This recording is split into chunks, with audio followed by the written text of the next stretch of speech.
That didn't seem to work. Let's try again, shall we?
Hello and welcome to the ATCC pre-race from Nürburgring. I'm Ryan Cullen, and with me today I have the venerable Mr. Simon Smith. Hello everybody. Welcome to one and all. It's 2:30 in the morning here, but a bit earlier over there in the USA.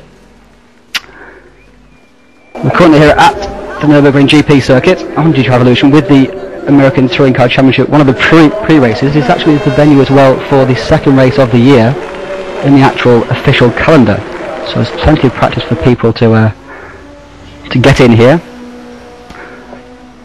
On a non-racing subject just at the moment, let's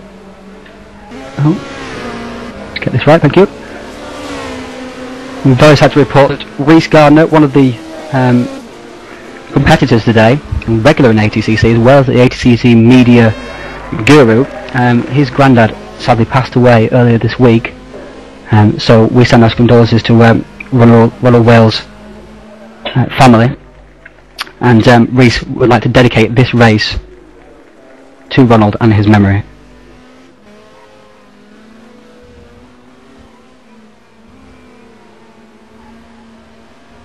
Okay, I'm moving on from there.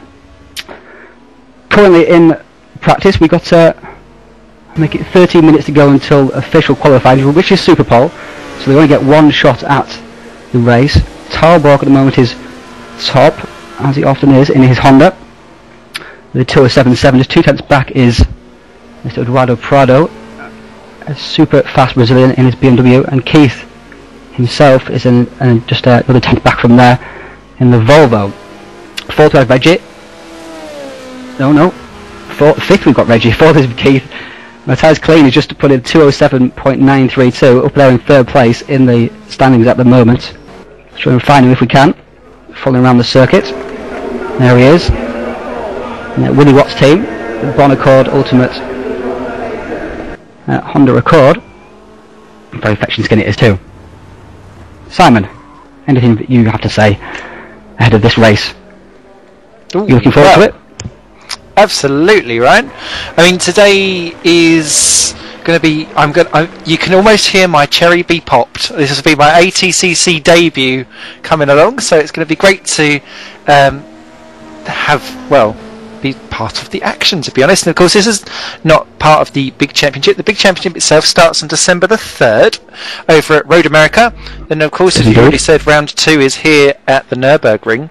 So if anyone, of the 30 or so people that have already turned up for this race today, they're all getting their practices in before they go in for the last race before Crimbo. So everything very much to play for. 30 guys on track in touring cars.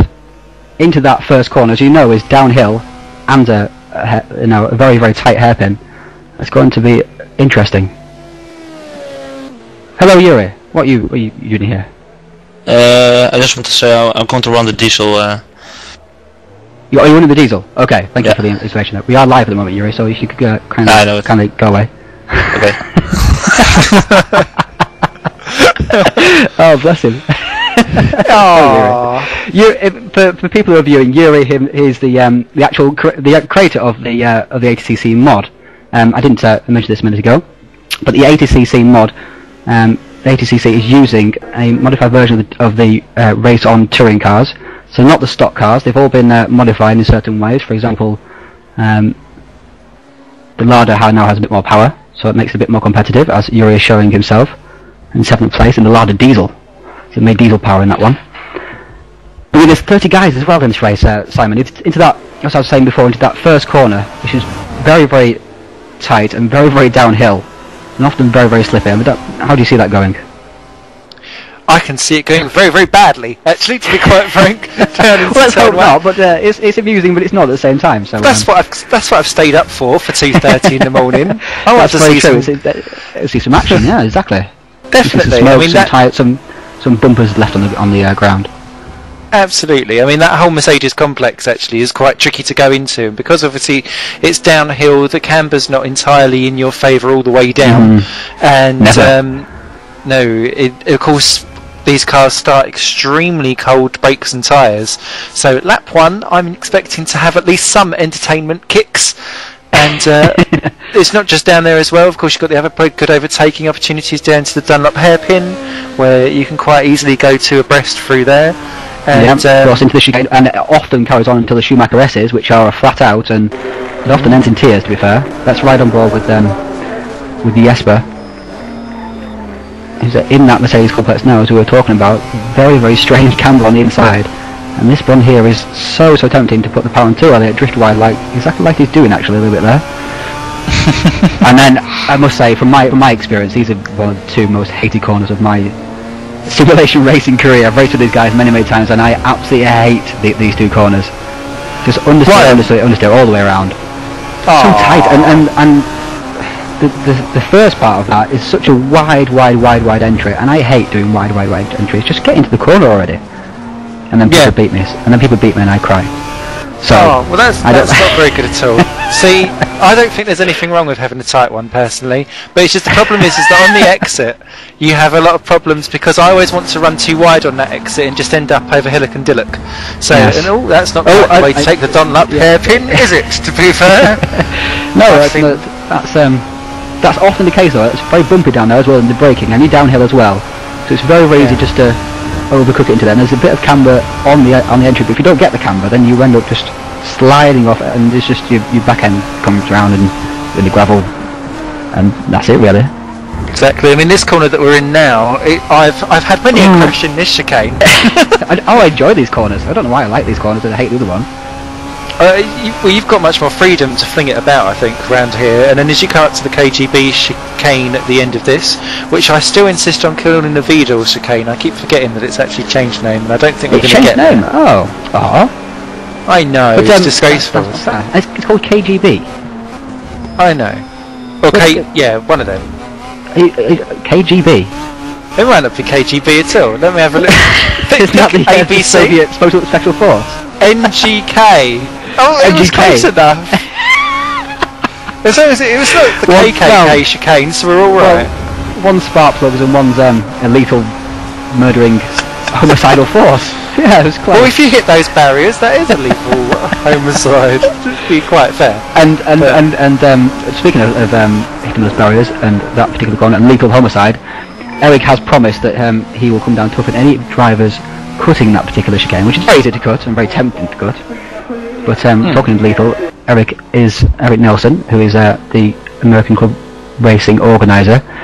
He has a black belt in karate, so when he says do something, you generally just do it. Don't mess about, really.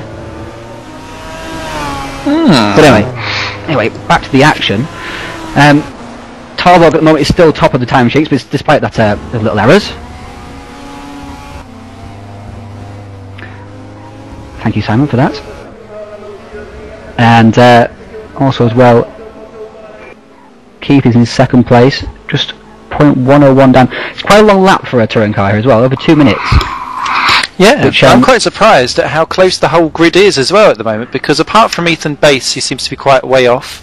The first 21 guys are covered by just 1.9 seconds at the moment. They are indeed. We'll just have a quick look there. Actually, we'll go on board with Karamidaro Andrei Bogdan at the moment. We'll just scroll along to him, shall we?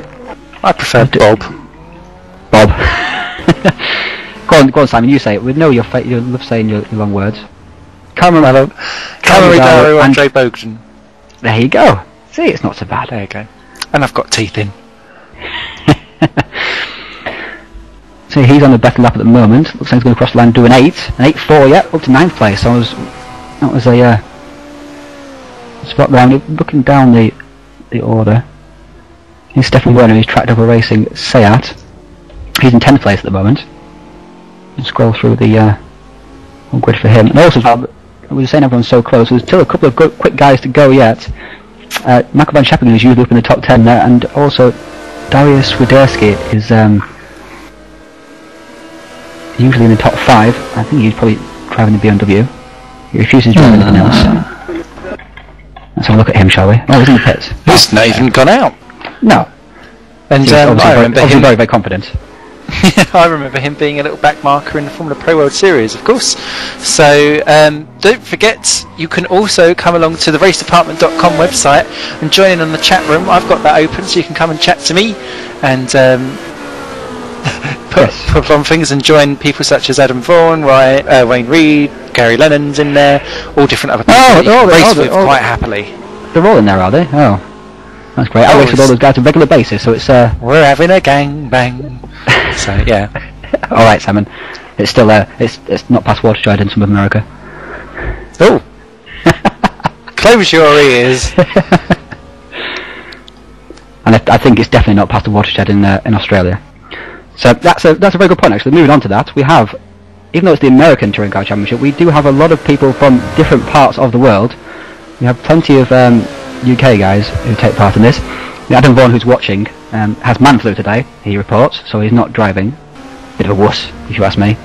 But he usually drives, he's English. We've also got a lot of Dutch guys, plenty of Australians, and New Zealand types.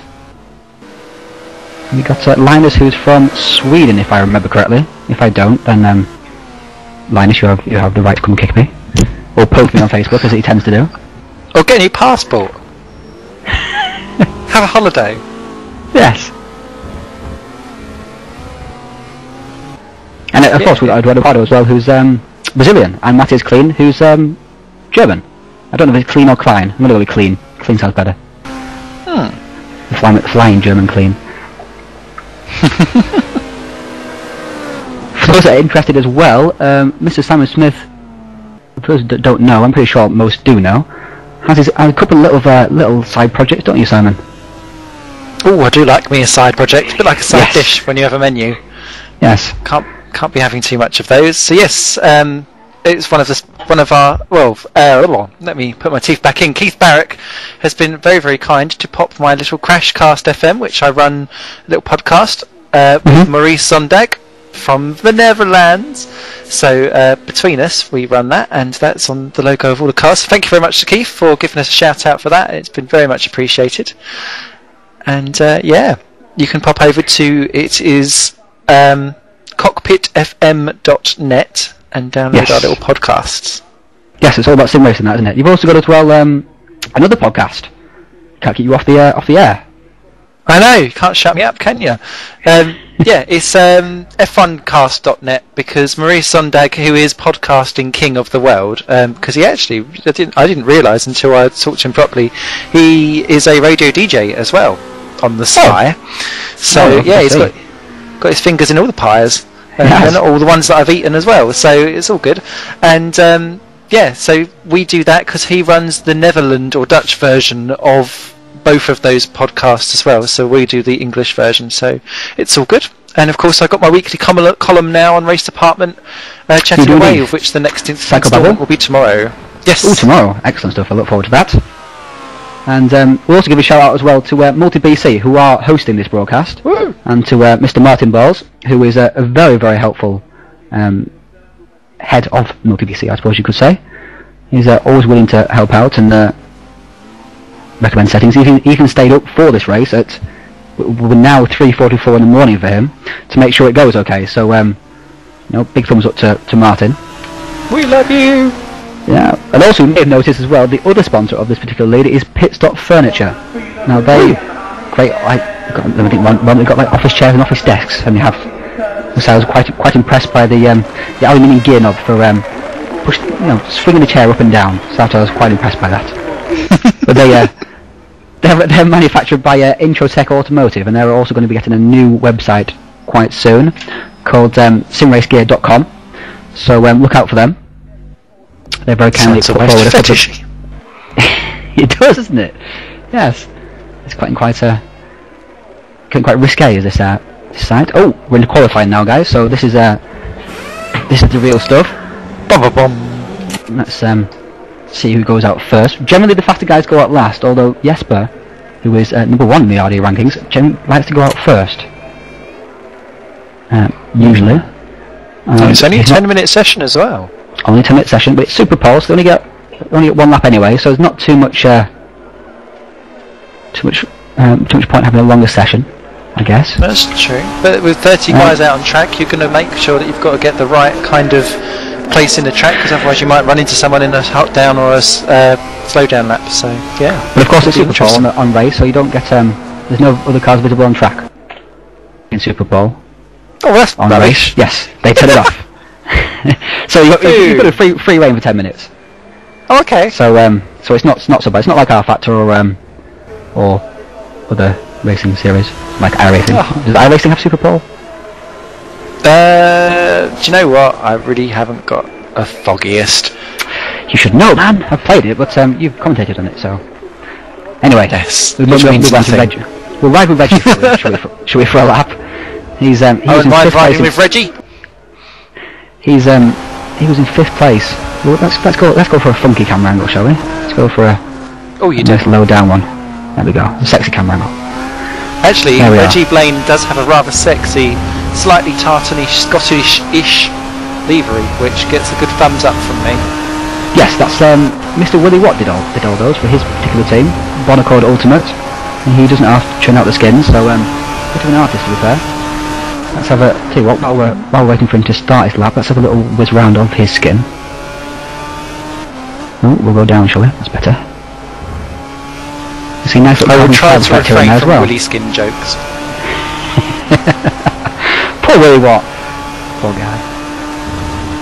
But he's from Aberdeen, so that's another. I think he's from Aberdeen. Well, I hope he is. He is now, anyway. But he's Scottish as well. So again, we've got people from all kinds of areas. Let's walks of life. Walks of life, yes. Oh, Reese has just joined the room now. I don't know if he left before, but that's Reese, who this race is dedicated to his grandfather. Reggie crosses the line now. The time starts ticking. No one set a time. I think Reggie will be the first, so let's ride with him and see. Get a bit of a benchmark down. So all this 1 lap, and you can see the field was so close. In a couple of tenths. One mistake in one corner, you're going to be 5, 6, 7 places down the field just to miss apex. Never mind a spin.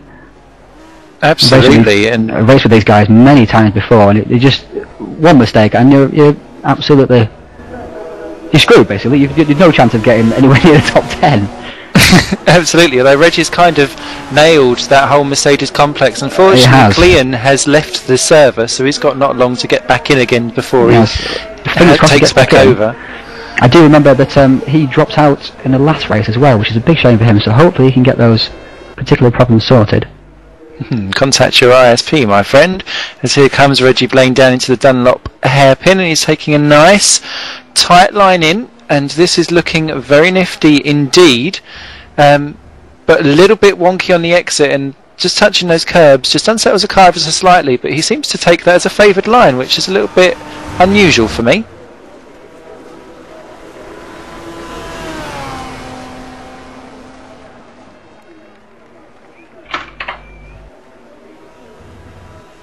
So he comes around the last couple of chicanes, and once again taking nice wide line in, good exit from there, back off the curves before he actually gets into the grassy area.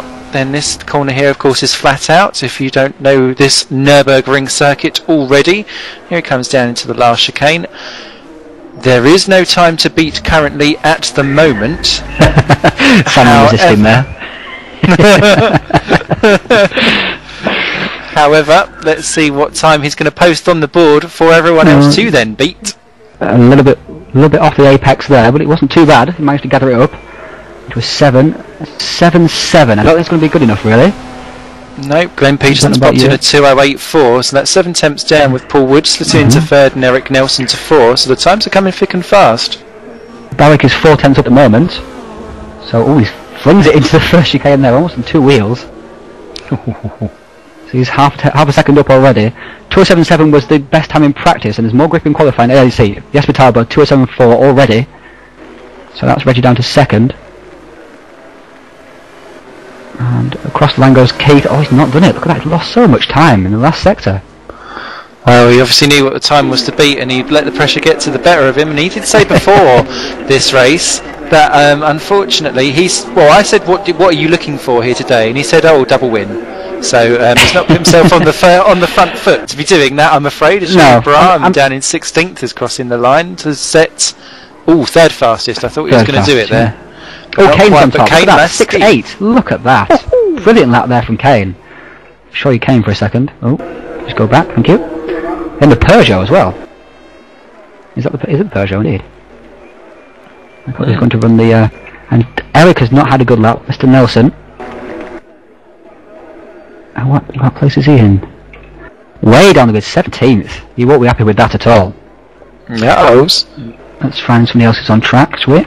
After somebody who's just got a lap. Eduardo, now we'll with him, shall we? He's one of the faster guys. I think he was third in practice. Well, it's looking quite split up on the top at the moment because you've got currently Kane Lasky on provisional pole in a Peugeot, Jesper Talbot is second with a Honda, Keith Barrick's third for Volvo, and Yuri Brahms fourth for a Lada. So that shows that no real kind of... Well, it's not easy at Miracle to see a Lada in fourth, just in general, but... nice to see all different constructors there up on the top, or car models. Well, if Yuri wins all the races, then he's not allowed to win any races whatsoever because he made the mod. So basically, he's banned from winning any races. So I don't think he thought of that when he was making the mod and he agreed to make it. I don't think he thought of that particular perception. And good qualifying performance there from Simon and Abdul at the moment, 7th and 8th. Abdul's been struggling a little bit of late. Not struggling, I guess, it's a bit of a harsh word to say, but a bit mired down instead of 12th, 13th places generally, but 7th and 8th at the moment is good. Is Dan in the BMW as well? Can you see that, Simon?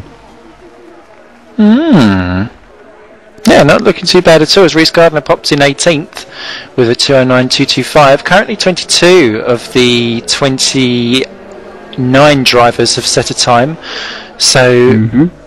People looking not too bad, and the top 15 are covered by 1.9 seconds. It's really Kane Lasky is absolutely trumped his pole time by a whole 6 tenths of a second. Really that is a genius time. That's fantastic. See what Eduardo can do, shall we?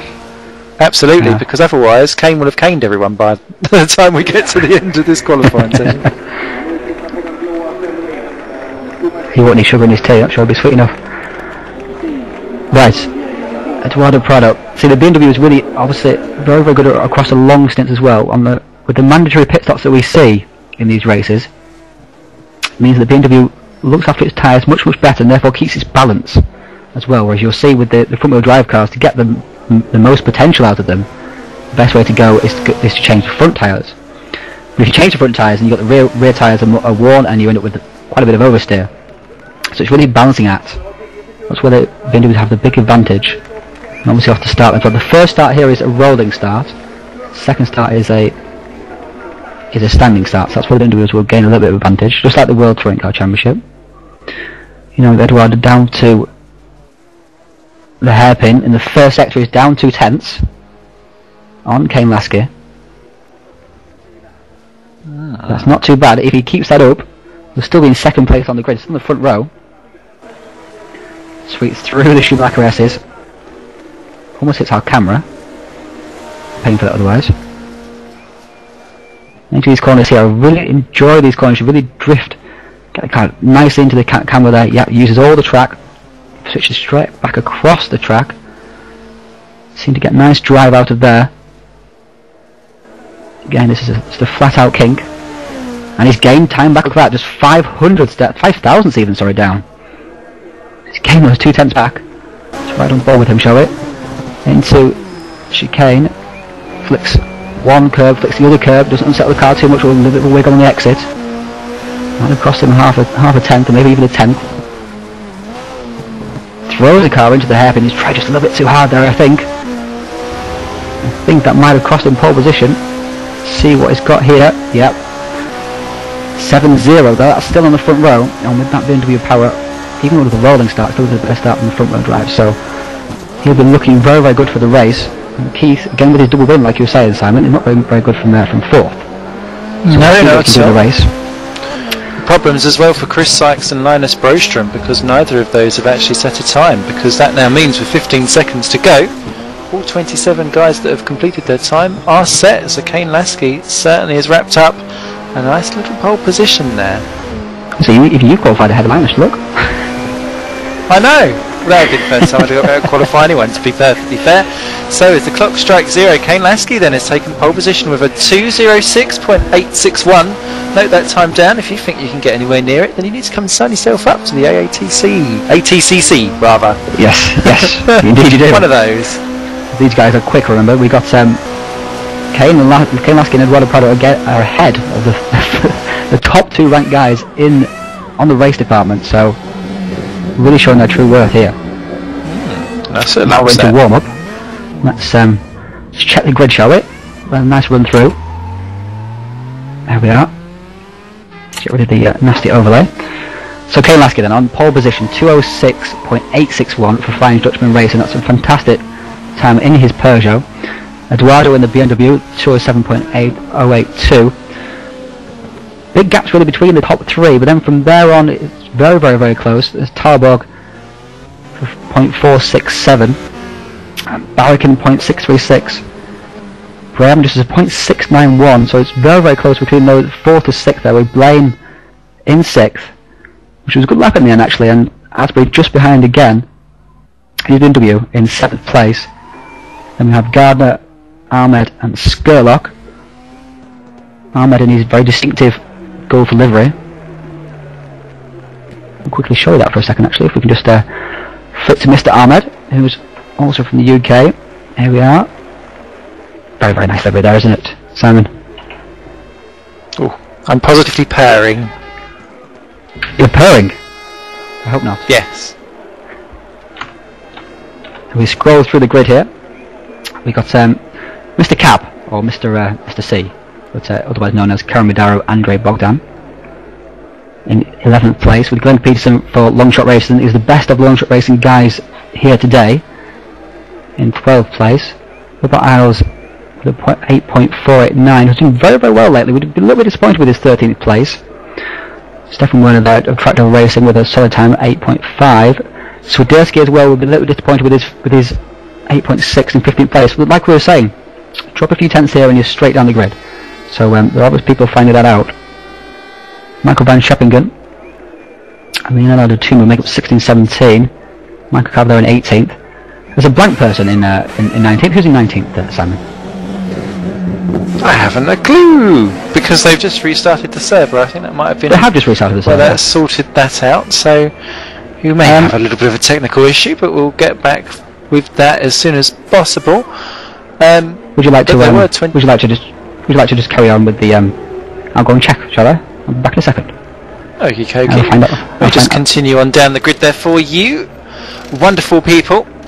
Let's just have a little nosy pose. 19th I've got down for Reece Gardner. Then 20th on the grid will be Daniel Wood. 21st William Munich. 22nd Eric Nelson. With 23rd Ethan Bass. 24 John Snide-Striker. 25 will be... oh no, Daniel Wood will be 21st. Sorry, now that he's rejoined the server. That's why we done. Right, I got there with the information. Mr. Paul Wood disconnected from the server.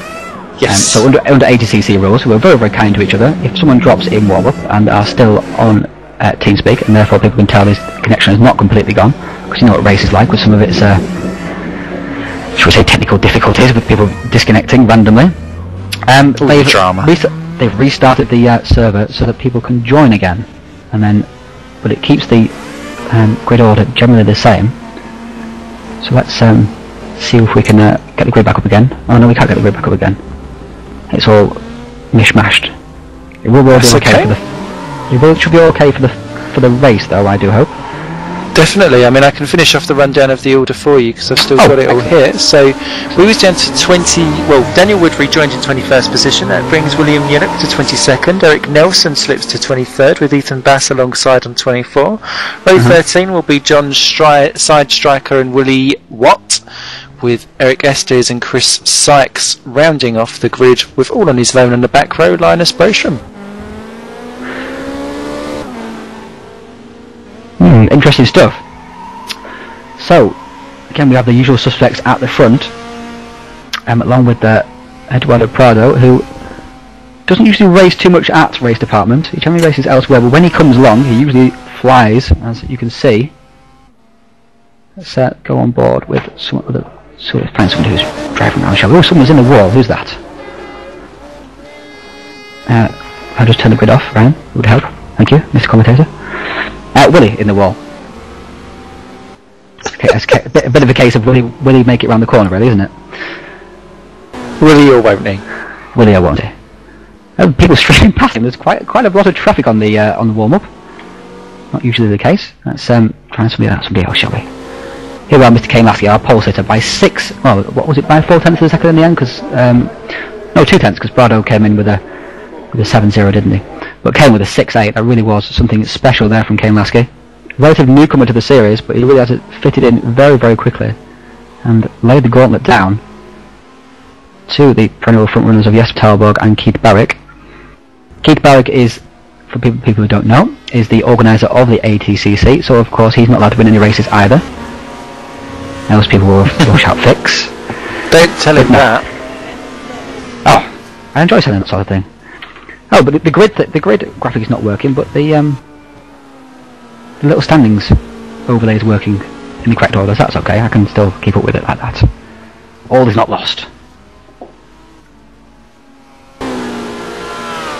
So Dan Asbury and Simon Garner are well placed for this race. I'm looking for them to have a strong race. But coming up through the field, I would look for guys like Swiderski and Nelson and Gardner, who've qualified, let's say, probably below their potential, and won't be happy with that. Mr. Paul Wood as well will be starting from the back of the grid because of his disconnection issues. We'll pretend that it was he had to change an engine or something, shall we, for realism purposes. I have a feeling that's my mouse in the middle of the screen again. Yes, it was. Apologies for that, guys. So, 2 minutes to go in warm-up. Again, we remind everybody that this is an ATCC American Touring Car Championship pre-race in the Race Department Club, hosted by Race Department at the moment, but we're using their own servers for the actual championship. But the forums are at Race Department, www.racedepartment.com. I think it's / American Touring Car Championship, so it's not too difficult to find. But on the main forum page, if you scroll down a little bit, there is the American Touring Car Championship just underneath, alongside many other leagues that we are running at the moment, one of which will be starting in January, which is the World Touring Masters, which is using the Touring Masters mod, which is a modification of the original Touring Car Legends mod, which is exclusive to Race Department. We are currently running club races for that. Last season we saw 44 drivers take part, and season 2 is planned for January, with custom tracks and a more improved, refined mod. So if you're interested in that, pop over to Race Department.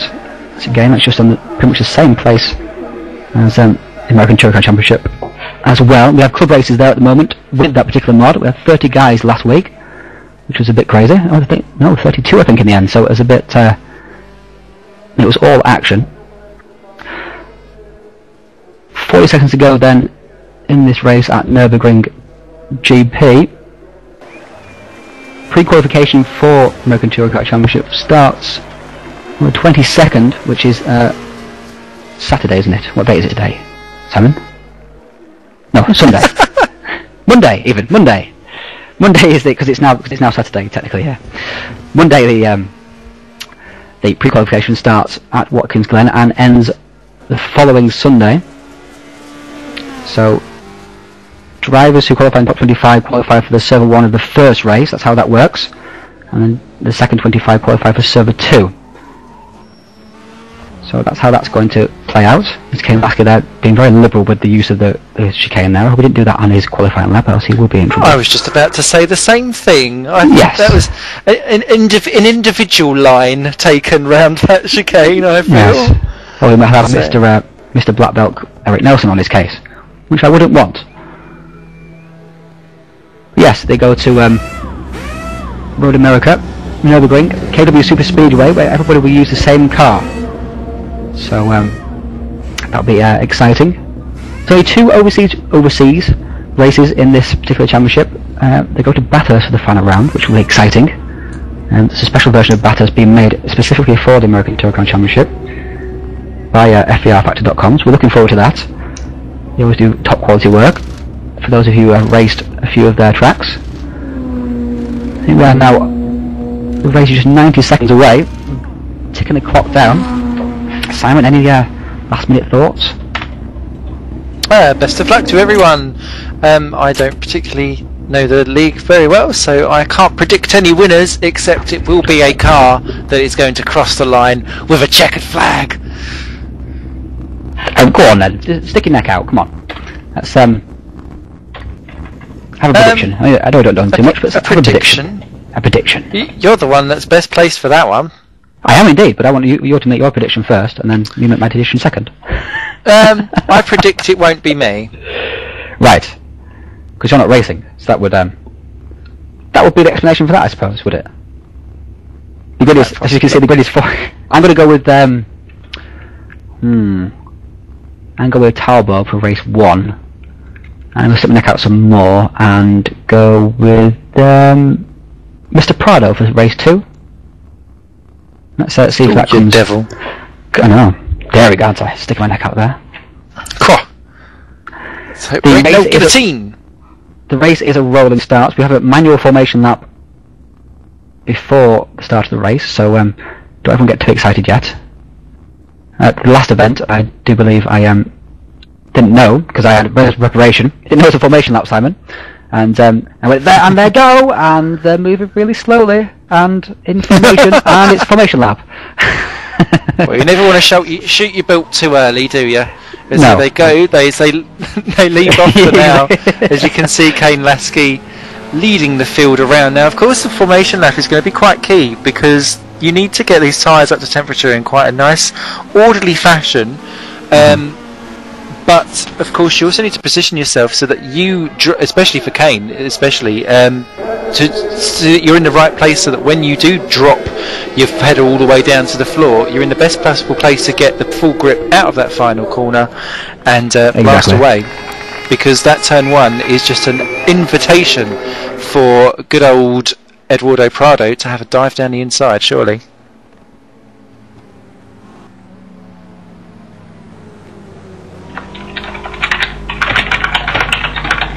Oh, as Ryan spazzes out on his keyboard. Let me just take a quick look through. Kane Lasky then is leading them round. Eduardo Prado second on the grid. Jasper Telberg is third with Yuri Braham 4. Keith Barrick is 5. Reggie Blaine 6. Simon Gardner is 7. With Dan Asbury 8. Then Tyler Sherlock is 9. Abdul Ahmed 10. Kamaru Andre Bogdan and Robert Isle. Glenn Peterson with Stefan Werner, Paul Wood and Michael V. Streppingen, Darius Swidertsky, Leonardo Tuma, Michael Carver and Reese Gardner round out the top 20, with Daniel Wood and William Unick, and Eric Nelson, Ethan Bass, John Seinstreicher, Willie Watt, Eric Estes. Now Chris Sykes has stayed in the pits, as has Linus Brostrom, so it's as if they've fallen asleep and not bothered to take the start at all. Linus does do that quite a lot, actually, from my personal experience. He says he's going for a nap and he never wakes up. So, and Chris is in the UK also as well, so it's very, very late for them. So it's not surprising that they've fallen asleep. To be fair. Maybe we've got some narcoleptic drivers out on track. That would be probably the key excuse if he hit somebody off. I was asleep. I'm sorry. I was tired. He usually has some excuse. Keith, No. Keith, if you're watching this back on Dave, oh no, he's not British, he won't get that joke. But if you're watching this back, we love you really. Do Americans ever really get British jokes? No, we get American jokes because we're quite intelligent that way, I think. No, I'm kidding. I'm kidding. Americans, it's fine. But they definitely won't be familiar with Dave, I guess. You've just enamoured yourself. So how long is this race going to last then?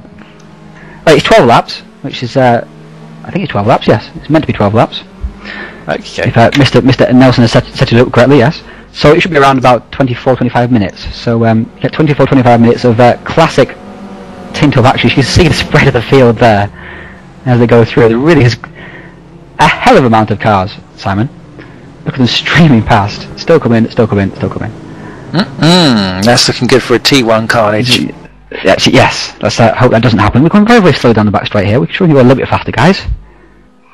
I think Kane is looking at bolting it as soon as he gets out of the chicane. Well, he's only allowed to go out the last corner, apparently. That's in the rules. So if he follows the rules, he should only be going out of the last corner. They're all going to stay in formation up until this last corner here, and then the leader can accelerate away from the last corner, but there's no passing allowed until the start-finish line at the end of this formation lap. So he's got to be careful. There we are. Everyone's forming up. There's a few guys there straggling. They need to get themselves sorted out. He ran up to the line, and Kane has gone. Got a fantastic start. It's green, green, green, green, green. Oh wait, no. Yes, they have. They seem to slow down a little bit. I did not think. That was an awful stuff there. Look at Keith Barrick. He's started right up to second. Eduardo Prado's taken the lead before they get down there. Kane, Barrick to second. Place. Yeah, Tolberg to third. Braham is now barging through as well, and that was all because Kane Lasky went to bolt and then stopped and saw that the second and fourth people had actually collected each other on the start line and given each other a little tap. He then slowed down, but then left him completely out of sync. Exposed, yeah. Fossil rise. Yeah. Oh, look at Lasky there. Little tap to Tolberg, yeah. Here we are coming around the out of the Mercedes complex, down towards the first set of S's on this particular circuit. And Eduardo Prado leads us around. Keith is up to second already, so he's looking good for making progress anyway towards his predicted double win. We've lost Reggie Blaine. We've lost Reggie Blaine. What's happened to Reggie Blaine? Reggie Blaine I think he's disconnected because his car has disappeared from everything altogether. So we're down to 26. And we're now on board with Mr. Jesper Tolberg. Out of the hairpin, up towards the Schumacher S's. And Grosjean was left as well. He's obviously just woken up and realised he's missed the start. So we go flat out through here, and Keith looks like he has a bit of a run out on Eduardo, but it's not much place to make a pass. Just checking behind, and the top three made a little bit of a gap there to Kane. Kane's qualifying pace isn't quite there. Yuri went a bit wide over the curbs, and pushing very, very hard. Look at them going wide out of there, pushing very, very hard. And Mr. Kalmadara Andrei Bogdan, or Bogdan I'll just call him from now on because it's a lot easier, he's made a very good start. Look at that, up from 11th I think he qualified in the grid, didn't he, Simon? Up to 7th. Yep, that's a very, very good start indeed. Up front though, Keith Barrick in second place is very much hassling the back now of Eduardo Prado. And look at him, he's fancying a nose down into the final corner. He's got himself on the inside. That's not going to work, but that's pushed Eduardo out wide, and Keith Barrick has got the inside line there. He practically scared poor old Eduardo Prado off the road, and he's got much better drive out of the final corner as they go side by side down into turn one. I think this is Keith's. It should be Keith's, yeah. Eduardo on the outside, Jesper there sniffing around looking for pieces. Oh, he's going to go down past both of them. Oh, he's going to outbrake himself surely. Yes, Jesper's far too deep. Will he stay ahead of... He does stay ahead of Eduardo Prado. That was an unbelievable braking manoeuvre there. I'm not quite sure what he was thinking, but he managed to get away with it.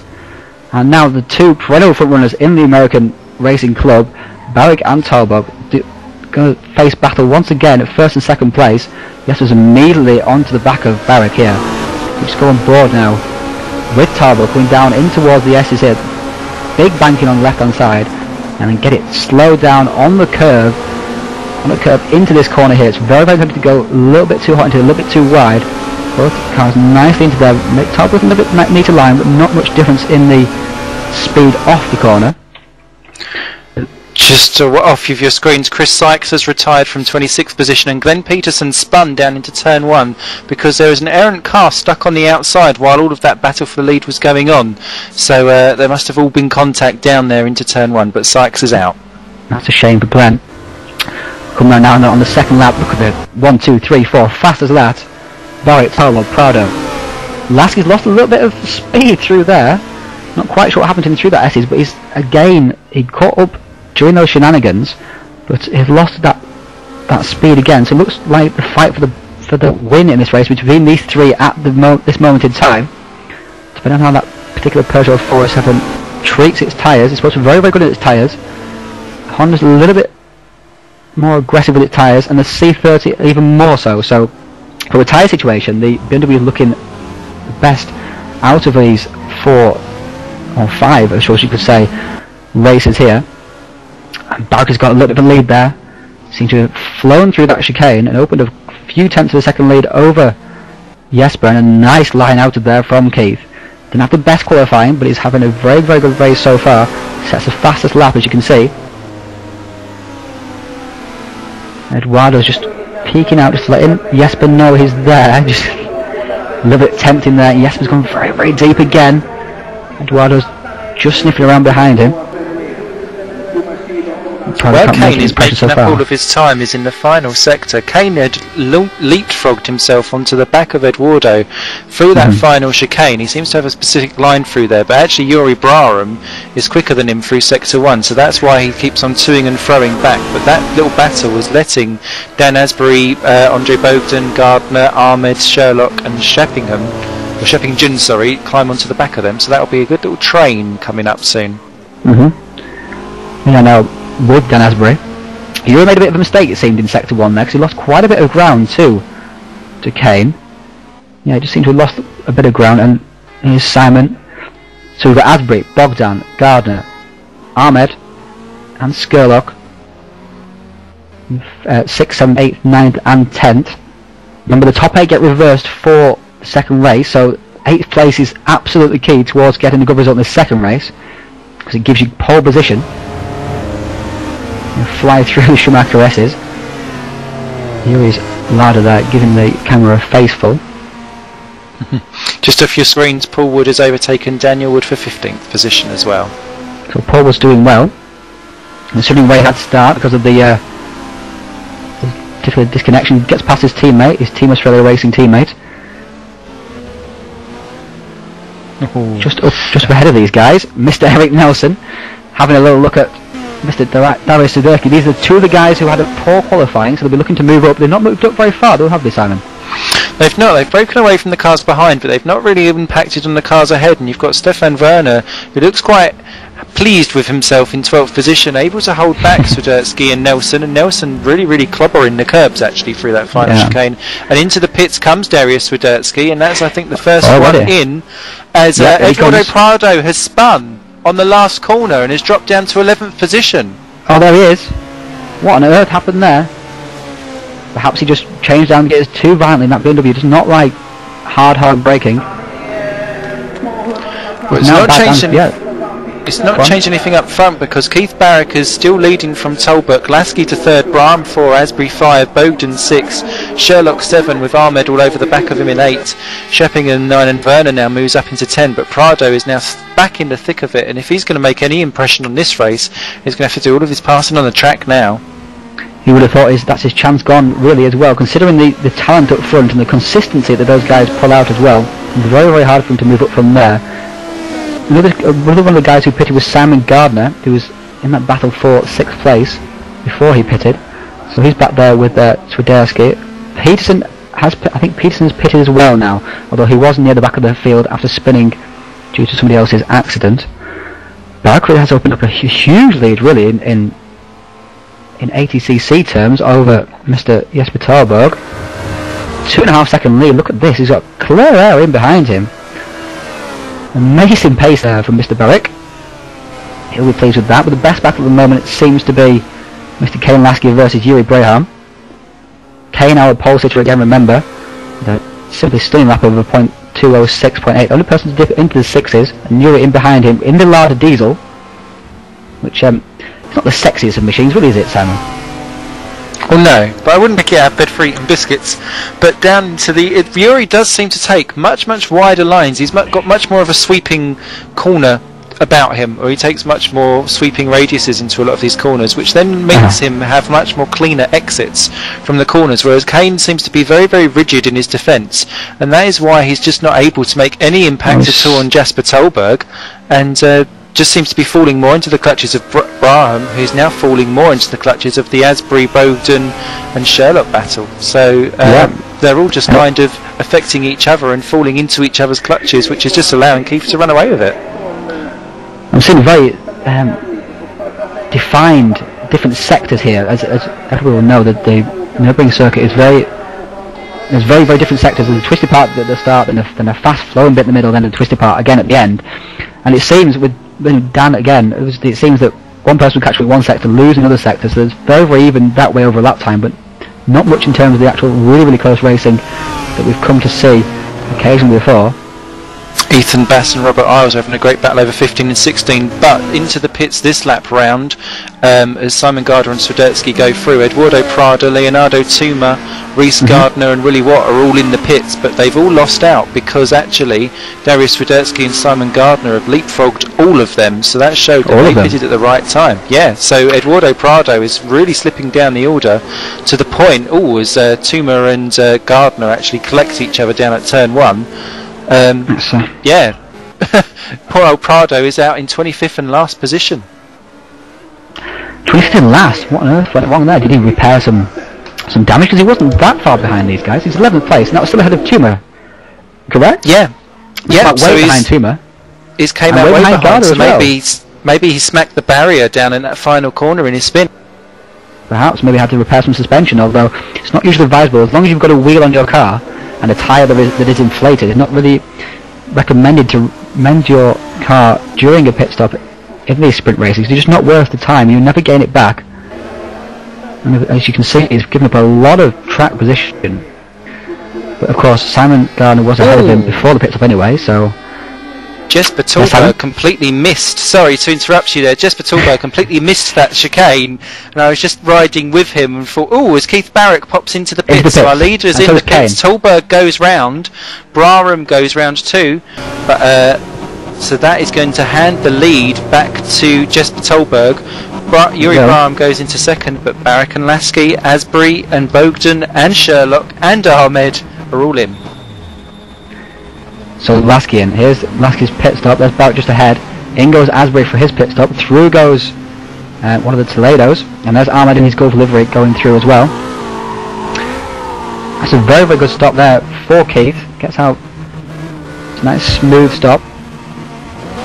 Now with Asbury as well.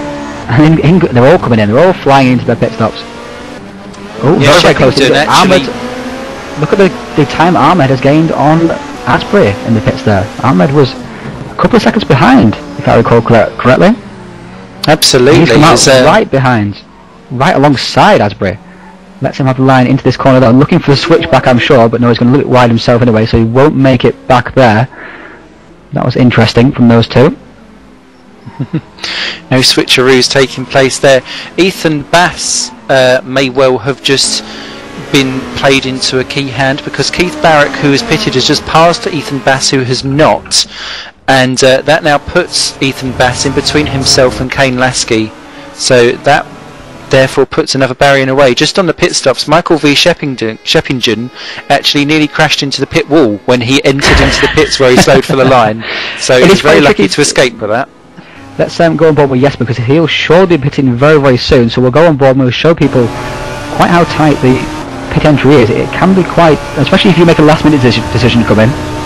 And look at how Yuri's closed right off to the back of him now that Lasky's out the way. Yeah, absolutely. And Jesper's not showing the pace that we expected really of the Danish #1 driver at race department, and that is all power. And the smooth lines that you're talking about, Yuri, here we are with the, especially if here we go. If you make a late decision, it can be quite difficult to get into the pits. But Yuri, with this flowing line jockey was saying, will really hold the tyres together much better than those tight lines that anybody else takes as well. So he gains lots of time there under brakes onto the limiter as well. Much braver than Tauber, but still gets out in front. Keith Much Barkley better brake expected, bias. yeah, or just braver into the pits perhaps. Knows perhaps he's picked up a bit more than Jesper has, a bit more preparation, knowing exactly where to brake and get the most out of it. Keith is going to come through and take the lead. Of course, he was leading by a good 3.5 seconds from Todd before the pit stops, and he looks to have kept that advantage. Kane's now coming down towards. It's going to be close between Yuri, Kane, and Jesper. Here comes Kane. There's Yuri on the inside. Squeezes across, but Jesper's going to be ahead of Kane. And yes, Kane's gone too wide. Lasky's gone down to 4th, and Yuri gets a net gain out of those pit stops. He's up to 3rd, so that pace he showed driving up to the back of Jesper so quickly has really paid off. And of course, he'll have fresher tyres now over Lasky. Oh, he got a bit wide there. Just put the mockers on him there a little bit. So, but he managed to get it up again, and that diesel torque should pull him out the corner. But we're heading down, and he's got Lasky's got a run on him, but no, not quite. Oh, look sideways there from Yuri. Fantastic car control. Really excellent there from Yuri. Pushing as hard as he can to stay ahead of Lasky, but it's costing him time each time he does this. And Lasky is looking, just sniffing around. He wants that place back. That Peugeot looks so much bigger than that Lada. And Lasky goes for the pass there, but we're never really on. Further back in the field, Abdul is up to 7th place now, and so it seems that Mr. Bogdan has lost quite a few places. Yeah, it's down to 10th, look. And he was up in 7th before, fighting for that 6th position along with Gardner, Skurlock, and a couple of other guys. Ahmed as well. Reese has not really made the progress we expect him to make either. He's down to 17th still. And Eduardo in 23rd. Really not a good race there for Eduardo, but he is passing a few guys at the moment. Who's he passed? Oh, it's Willie White and Robert Isle. Oh, here we are. Because those two have taken each other off down at the Dunlop hairpin, Willie Watt and Robert Isle. So that's a shame for Robert Isle because he was doing a good move earlier on another one of the midfielders. But there's Eduardo Prado now up into 20th, and who's next on his list? It's Ethan Bass, and Bass is giving it all the wiggle around that chicane. Not going to quite help him as they go through the bit curve. There's a fastest lap from Keith on his first lap out with his, well, not second lap out, sorry, with his new tyres, 207.8, which is fantastic race pace.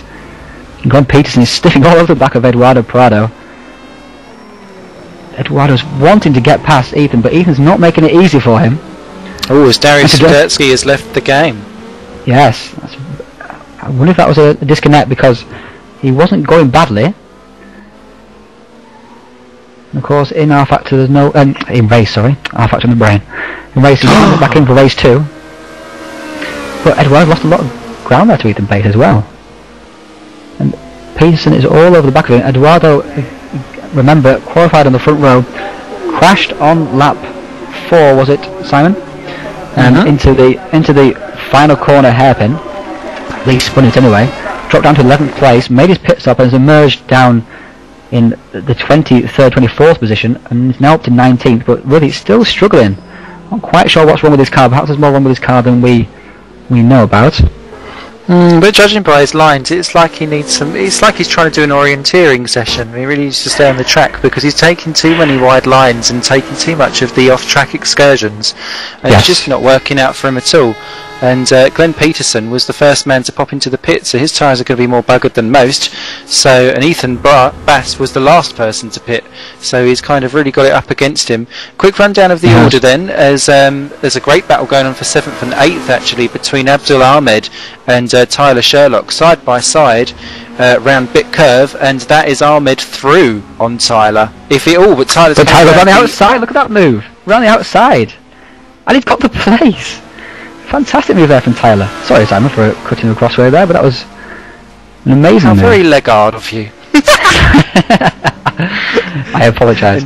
That was a fantastic driving manoeuvre from Skurlock. Fighting straight back at Abdul. Now, kudos to Abdul as well. He didn't try and squeeze him off the track, so it was very, very fair racing.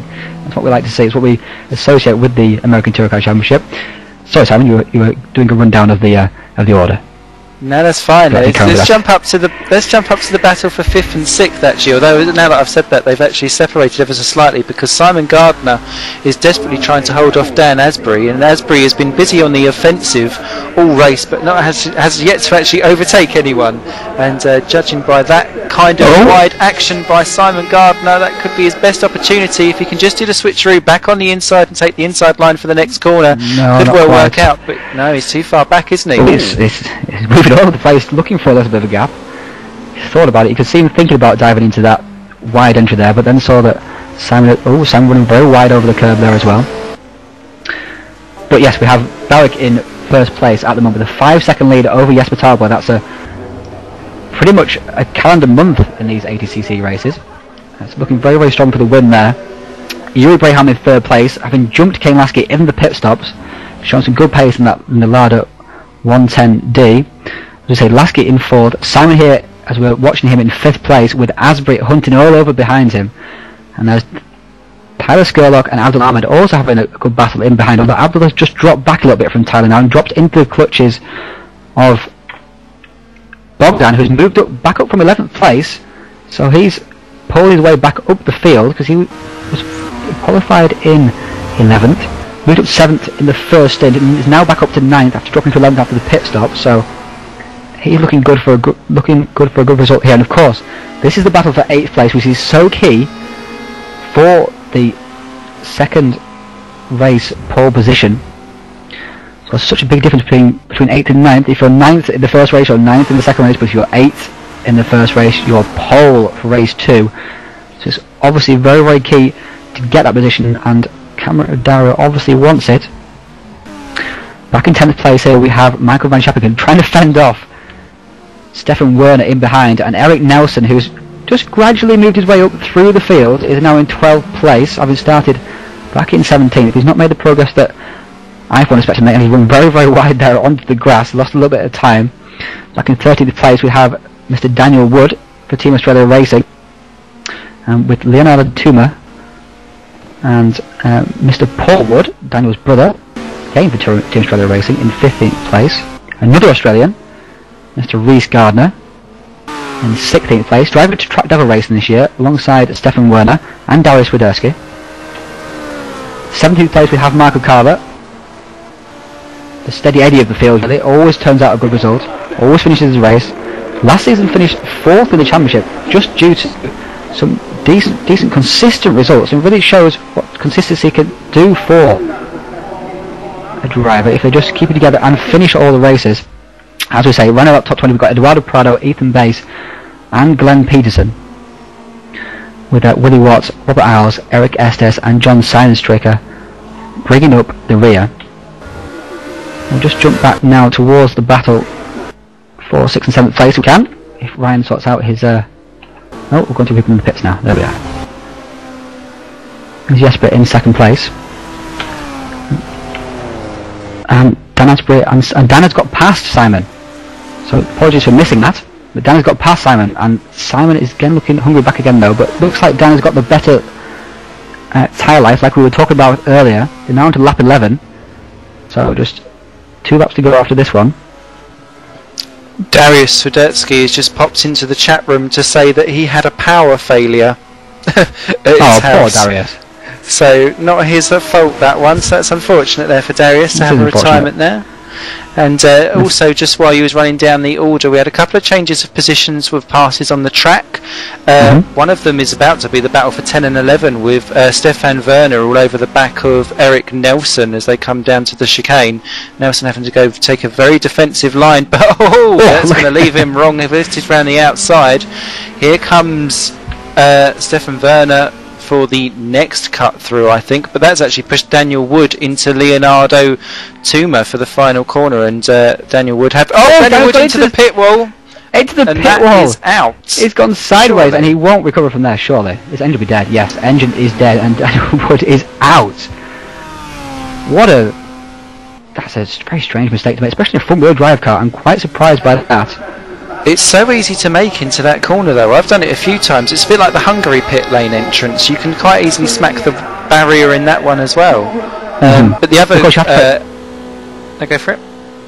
because you're always taking a very tight line anyway. So when Stefan Werner looks underneath Eric Nelson there, you're taking a very tight line anyway. So it obviously creates that possibility. It's unusual to see in a front-wheel drive car, which is usually able to correct the car much easier than it is in a rear-wheel drive car, as Eric Nelson is still going very defensive from Stefan Werner, just cannot shake off. And Stefan just pushing it a little bit too hard there. Michael Verstappen again just ahead of these two. Just off your screens, Rhys Gardner and Eduardo Prado have both overtaken Paul Wood and Ethan Bass as well, so they've now moved up to 14th and 15th respectively as they continue their attempted charge up the field. Right, here's a quandary.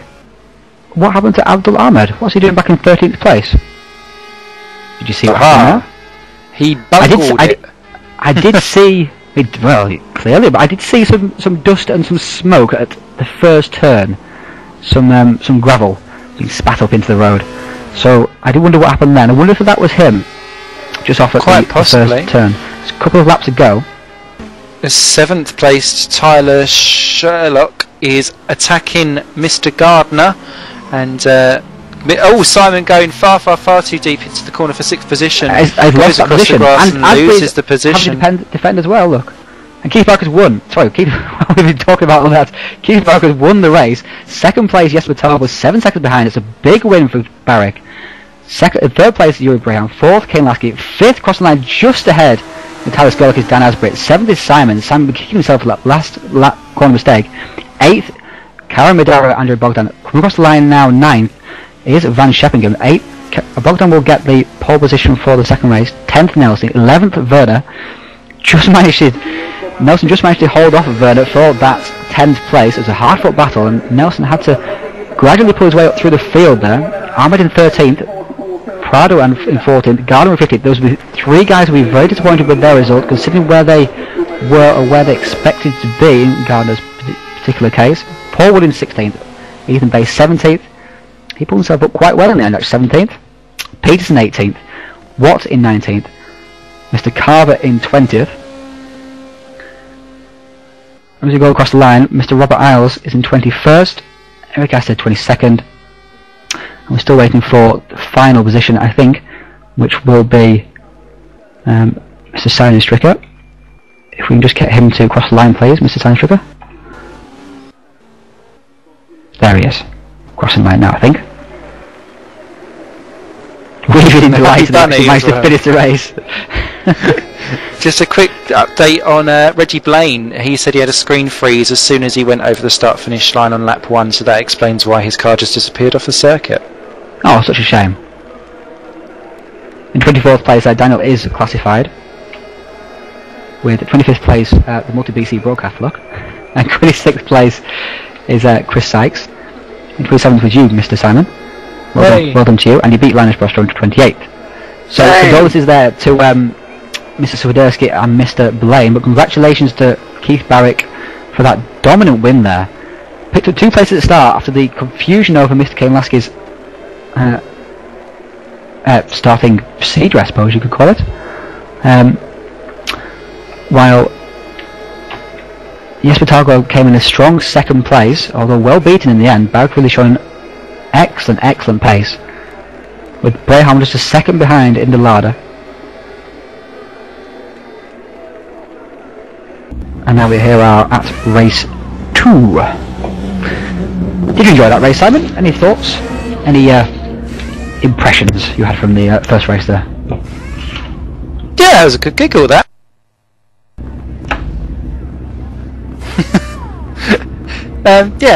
Nice close racing from everyone.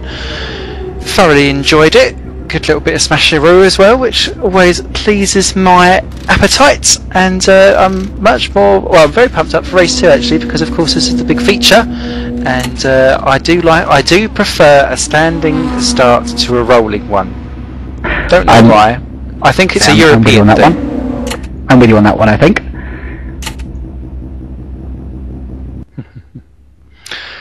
So let's try and find some starters here. There we are. Get to the grid. So, lineup for the grid is Karen Madara, Andrew Bogdan on pole position, courtesy of his 8th place in race 1. On the front row alongside him will be Simon Gardner. in his All Racing Peugeot 407. Third place will line up Tyler Scarlett, with Dan Asbury just behind in the BMW. Look for him at the start with his rear-wheel drive starting power. Kane Lasky in 5th, Yuri Braham in 6th, Jesper Tarberg 7th, and race 1 winner Keith Barrick in 8th place. Back in 9th, we'll see Michael van Scheppingen, and Eric Nelson rounds out the top 10. Again, Eduardo Prado is going to have to come from the back and see what he can do with the rest of this race. It'd be nice to hear from him to see what happened with him. There's Mr. Bogdan flashing his lights on the grid. This is a standing start, remember this one, so once we go, we're away. And I have no idea when the red lights will go, Simon, so if you could tell me. No problem. We cannot see how ridiculous about to go very shortly. Chris Sykes is not taking this start, by the way. He's not joined onto the track. No. And here we are off. We are.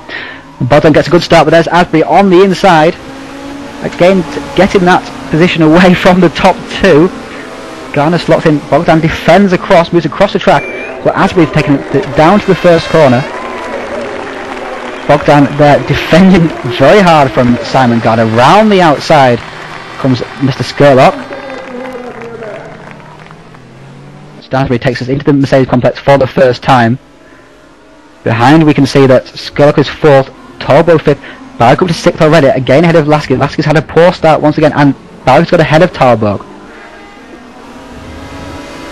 If we can just see that here, yes we can. Good start by Eduardo Prado up to 8th there. And everyone made it safely round turn 1. And Jesper Tarberg's dropped back. What's happened to Jesper Tarberg? Back to 8th.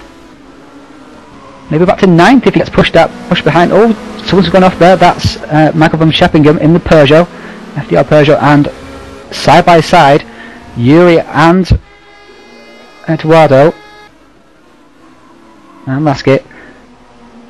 And Bogdan is looking to get that first place back from Dan Asbury. Of course, the front wheel drive temperatures will come up a little bit quicker than they will on the BMW, so the opening laps is where they have a slight advantage. So we fly to this here. Asbury, Bogdan, Gardner, Skurlock, Barrick, Lasky, Prado, Graham, as quick as that. Back down to 9th place has gone Jesper Tarberg. He's had a nightmare of a first lap, really. He was ahead of Barrick going into the first section of corners, but now back in 9th place. Barrick is hunting all over the back of Skurlock, who's already got a defensive. Skurlock's on a nice run on Gardner here. Into the flat out King. Gardner will have to concede the position. Go now down, but he's got the inside line again into the corner. You see Barrick then weaving around on the inside, looking for any opportunity to get past these two. But everyone slots in nicely. Well defended there from Gardner. But then through comes Skurlock again, up the inside. And pushes Gardner out of the way, and through goes Barrick. Barrick's got ahead of and Lasky and Prado as well. So just one move there on Eduardo, on Sam Gardner. Look at the leaders. 3 places. Leaders. Let's skip ahead. Asbury's going wide. That's Dan Asbury's gone far too wide, and that goes yoink, says Camaradario Andre Bogdan, back into the lead.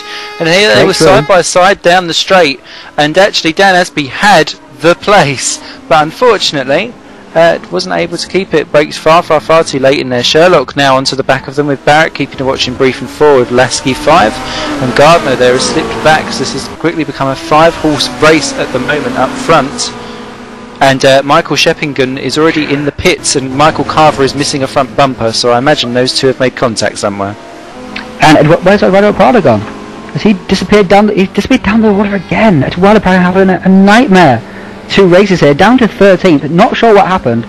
He was ahead going into the first section. So obviously something's gone wrong in the Mercedes arena section there.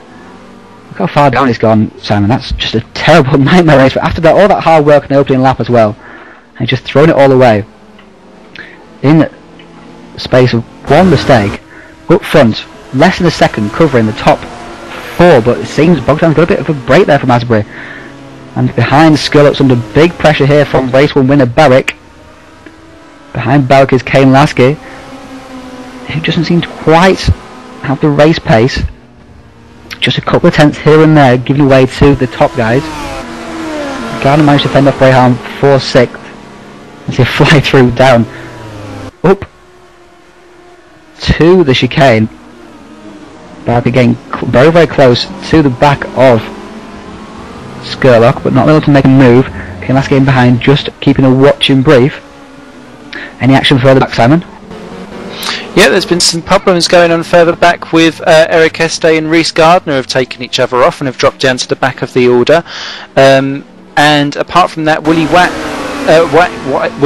sorry, has I was going to say something far too not broadcastable for that, as here comes Tyler Sherlock actually in second position, pushing poor Dan Asbury out of the way. They're going to go side by side round into turn 2, and Asbury's got the inside line for the next place. He just needs to make sure he covers that inside line when they come out of this corner that they're coming into here, because he's going to be slightly wrong-footed if he isn't able to do so. Let's see what Asbury can do. Oh, he's going to have to run the corner quite quickly there. He's going to have to... Sorry, Simon. No, go for it. I think Skurlock had to give away the position there because he cut the corner so much, and he's had to give away position to Barrick in the process. So because he cut the corner so much, and sportingly and under regulations have to give the position back, you can't gain any time or positions by cutting the corners. He's had to give the position back. So now Barrick is up to third. Lasky almost got past him as well. Asbury's gone too deep. Asbury's gone far too deep, and through goes Barrick. It just gives Asbury a little nudge out of the way. Nothing wrong or toward with that. Yuri Braham's just gone into the gravel down at the Dunlop hairpin and has slipped back to 10th position. Oh dear, Yuri. He was moving up well in the first couple of laps, almost got past the ground, but dropped back a little bit, and then obviously that mistake there. And now Skurlock is all over the back of Asbury once again. Skurlock sideways, and Skurlock has tapped the back of Asbury. Asbury has gone off the track. I think he was already sideways when Skurlock came across to hit him. And Asbury has dropped all the way back down to 14th place, now in behind Robert Isles and just ahead of Ethan Bass. So that's very unfortunate there from... He was the leader for the first lap of the race before Bogdan took his place. Oh, just thank you, Mr. Cameraman. So now in second place is Barrick with a clear sight ahead of him to the leader, Mr. Karamidaro Andrei Bogdan. So that double win that Keith Barrick was talking about to you, Simon, looks like it's going well so far. Quite a big gap that we have to make up. Matthias Klein has just popped into the chat room to say that he had screen freezes, and it only ever happens when there's in a broadcasted event, so he feels a little bit cursed at the moment. As Rhys Gardner has passed John Seidenstrijker, I will say it right, for 20th position, which moves him up the order from his return, and Daniel Wood has moved up into a rather clever 10th place at the moment, which should be pleasing for him. He's going very well. But poor Rhys is not having the best of races in the race that's dedicated to his grandfather. He's obviously hoping for a lot better, but qualified quite poorly and has raced quite poorly so far, getting caught up in incidents and not been particularly quick. Eduardo Prado's just moved up into 12th past Robert Isles as well, so once again another charge up the field for Eduardo, not making life easy for himself today. He's not, and now Jesper Talborg, after dropping down into 9th place at one point, is passing, as we say, just to say he's just behind Simon Garner, but he's passed Mr. Simon Garner into the Dunlop hairpin.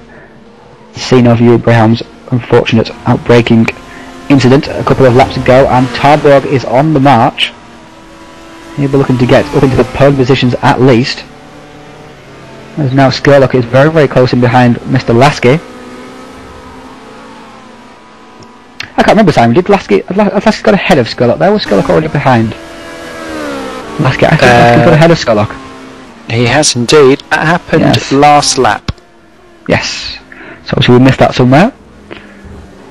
Up in 7th place is Eric Nelson, so he's moved forward well from his, I think, 10th place, wasn't it? So there comes Braham just behind there in 9th, onto the back of Abdul Ahmed. Not quite able to get that opportunity working, but I think that's more of a case as Abdul is going to go into the pits, as does Eric Nelson as well. So they're all starting to stream in nice and early on. And the leaders will be coming up. First race though. No, not at all. The leaders will be coming up to lap traffic very shortly, because Michael Streppingen has already pitted at the end of lap 1, so they will be attaching him soon. Also into the pits this time by is Stefan Werner, Glenn Peterson, Reece Gardner and Willie Watt. And Stefan, I saw in the background there when we were watching Eric Nelson enter the pits, came charging into the pit lane, very, very, very committed on the entry. I did think he was not going to get slowed down in time. And look at the ground he's made up on the guys in front of him. I wonder if he get a pit lane speeding penalty for that, because he was very, very fast into the pits. But if he hasn't, look at the time he's gained. Really shows what commitment can do for you. It's an unbelievable charge. It just locked up all 4 wheels, getting it down to the correct speed. And Reece has rejoined as well, as we can see in the Volvo S60.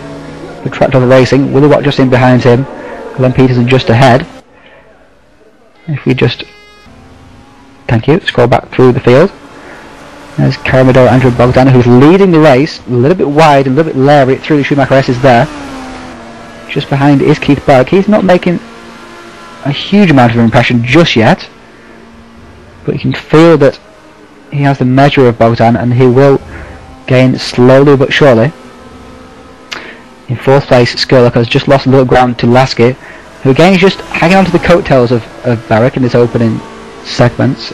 Looking a bit stronger than they did in the first race, but still not quite got the pace to stay with Barrick, despite his amazing pole position.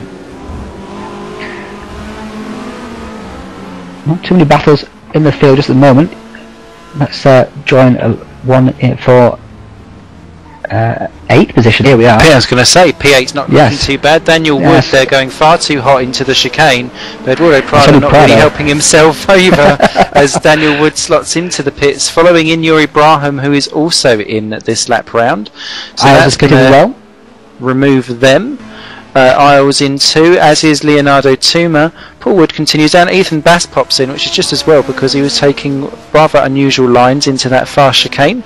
John Seidenstreicher 2 is into the pits this time by, so that should release a couple of people. Eric Estes is also in, which will help out Abdul Ahmed because he was stuck behind him on his outlap, so that should help him keep his position. The Bududu driver's having a little bit of a difficulty in this second race again. Eduardo with his, we're not quite sure what happened to him, but he disappeared down the field, and obviously Asbury with his spin, which we caught while he was battling with Skurlock and Barrick. And he's there now, line astern. Just look at the part on the track. Just head up the field a little bit more.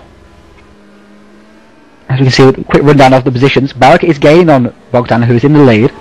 3rd place is Lasky, 4th is Skurlock, 5th Tarbuck, 6th Gardner, 7th Eduardo Prado, and 8th Dan Asbury. This is before the pit stops, of course, so we're looking for a few people to move back through the pack once the pit stops are filtered out. And Eric Nelson has got ahead, I do believe, of Abdul Ahmed, or was he already ahead before, Simon? I can't quite remember. It's too exciting. It's all far too exciting. You can look at this yourself. 1, 2, 3, 4, 5. And there's Michael Carver missing his front bumper. He has not pitted yet, and he's just been passed by Eric Nelson. And through comes Ahmed as well, leaving plenty of room, obviously, because he's not racing really for their position. Carver was caught up with the lap 1 incident early on, and has been missing that bumper all race, and has done very well actually to keep himself going at a relatively decent pace. But he's now going to fall into the clutches of Stefan Werner, who's got Daniel Wood, who's just pitted, just popping in a little bit behind, and Michael Carver, a bit of a moving roadblock at the moment, but getting his little claim to fame as into the pits this time by come Keith Barrick and again Lasky and Tyler and Simon Gardner and Eduardo Prada and Dan Asbury and Paul Wood, so everyone deciding this is the lap to pop in. Just Camry Dara, Andre Bogdan and Jesper Tolborg keeping themselves going. Bogdan just like to am I on? I am on, indeed I am. Bogdan just like to keep his pit stop till late. I've noticed that from racing him. He just like to wait until the latter stage of the race. A lot of drivers like to pit in the early stage of the race to get that track position. But obviously he likes to keep his tyres in the best life possible for the final stint, and he's very sideways through there, but he's still in the lead of the race with a 5.6 second lead over Talborg. Still Barrett and Lasky come out the pits. Interestingly there, Yeah, I was going to say, just while the pit stops are starting to fall themselves out, Keith Barrick is stayed ahead of Lasky. Gardner has moved, is kept ahead of Braham, but Braham has jumped Tyler Sherlock. Sherlock's really lost out in the pit stops and slipped down to 7. Nelson is out ahead of Ahmed, and Prado has beat Werner out. Robert Isles stays in 12 with Tuma 13. Peterson has jumped Paul Wood. Paul Wood has really lost out. Daniel Wood has lost his front bumper and has lost out to everyone as he slips down the field. And Ethan Bass has jumped Reece Gardner again, because those two were the other way round beforehand. And 19th and 20th are just swapping positions in front of my very eyes, and that is Dan Asbury basically pushing Willie Watt out of the way. They will battle for 8th again. Eric Nelson ahead of Abdul Ahmed. Those two Peugeots seem to have been locked together at all race. Little love Nelson again in lots and lots of battles. Let's check out a few of the leaders. Let's see where Bogdan's popping in. Yep, see where he pops out. Is Tarborg coming as well?